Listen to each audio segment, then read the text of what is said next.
నమస్తే. త్రివేద astro TV ఛానల్కి స్వాగతం. నా పేరు విజయలక్ష్మి, వేదిక అండ్ కేపీ ఆస్ట్రాలజర్. ఈ వీడియోలో 2026 సంవత్సరం జనవరి మాసం 10వ తేదీ శనివారం నాటి దిన ఫలితాలు. చంద్రుడు ఈ రోజు కన్యారాశిలో చిత్తా నక్షత్రం మీద, స్వాతిలో కూడా తులారాశిలో చిత్తా నక్షత్రం మీద సంచరించడం జరుగుతుంది. అయితే చిత్తా నక్షత్ర అధిపతి కుజుడు. షార్ట్ వీడియో తొందరగా చెప్తున్నాను.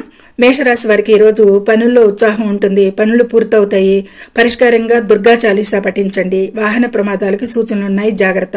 వృషభ రాశి వారికి ఆదాయం పెరుగుతుంది, ఖర్చుల విషయంలో జాగ్రత్త అవసరం. శివునికి అభిషేకం చేయండి, ఈ రోజు ధన నష్టాలకి అనేది చెప్పడం జరుగుతుంది. మిథున రాశి వారికి వృత్తిలో సానుకూల మార్పులు, ప్రయాణాలు ఉంటాయి. విష్ణు సహస్రనామం పారాయణం చేయండి, మానసిక ఒత్తిడికి అనేది చెప్పడం జరుగుతుంది. కర్కాటక రాశి వారికి ఖర్చులు పెరిగే అవకాశం ఉంది. పరిష్కారంగా చంద్రుడికి ధ్యానం చేయండి, అనారోగ్య సమస్యలు తగ్గుముఖం పట్టడానికి అనేది చెప్పటం.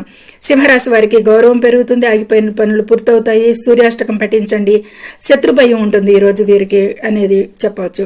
కన్యారాశి వారికి చంద్రుడి సంచారం కారణంగా పనుల్లో విజయం లభిస్తుంది. గణపతికి గరికి సమర్పించండి, కాకపోతే ఈ రోజు శారీరక శ్రమ పడతారు అనేది చెప్తుంది. తులారాశి వారికి ఆర్థికంగా బలపడతారు, కుటుంబ సమస్యలు పరిష్కారం అవుతాయి. లక్ష్మీ అష్టోత్తరం చదవండి, ఎదుటివారిని ఎక్కువగా దూషించకండి ఈ రోజు అనేది. దూషణ పనికి రాదు అనేది చూపిస్తుంది. దూషణ విషయంలో జాగ్రత్తగా ఉండండి. ఇక వృశ్చిక రాశి వారికి మిశ్రమ ఫలితాలు ఉంటాయి. ఆర్థిక పరిస్థితి బాగానే ఉంటుంది, మెరుగుపడుతుంది. హనుమాన్ చాలీసా పఠించండి, కానీ పనుల్లో కొద్దిపాటి ఆలస్యాలు మాత్రం ఉంటాయి ఈ రోజు. ధనుసు రాశి వారికి ముఖ్యమైన నిర్ణయాలు తీసుకునేటప్పుడు ఆలోచించాలి ఎక్కువగా. పరిష్కారంగా గురుచరిత్ర పారాయణం చేయండి. అనవసర గొడవలలోకి ఈ రోజు తలదూర్చకండి అనేది సూచిస్తుంది గోచారంలో. మకర రాశి వారికి ఆత్మవిశ్వాసం పెరుగుతుంది, సమాజంలో గుర్తింపు లభిస్తుంది. ఇక శనివారం నాడు శనికి తైలాభిషేకం, శని హోమాలు ఇలాంటివి చేయండి. ఇక పనుల్లో ఆలస్యాలు జరుగుతాయి అనేది తథ్యంగా ఉంటుంది ఈ రోజు అనేది చెప్పచ్చు. కుంభరాశి వారికి వృత్తి వ్యాపారాల్లో సాధారణ ఫలితాలు ఉంటాయి. పరిష్కారంగా హనుమంతుడిని పూజించండి అనేది చెప్పడం జరుగుతుంది. ఈ రోజు అధిక ఖర్చులు ఎక్కువగా ప్రాప్తిస్తాయి అనేది చెప్పొచ్చు. ఇక మీన రాశి వారికి కొత్త ఆదాయ మార్గాలు లభిస్తాయి.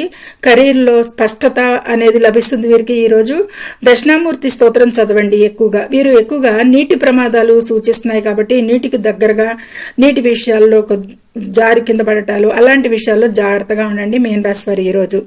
ముఖ్య గమనిక ఏంటంటే 10వ తేదీన వర్జం ఉంది. ఈ సమయంలో శుభకార్యాలు చేయకూడదు. పొద్దున పూట 9:53 నుంచి 11:11 వరకు కూడా వర్జం ఉంది.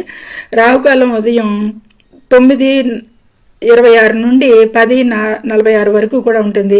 ప్రయాణాలలో ఈ కాలంలో తూర్పు దిశను నివారించండి, అందుకోసం వర్జ వారాలు చెప్పడం జరిగింది.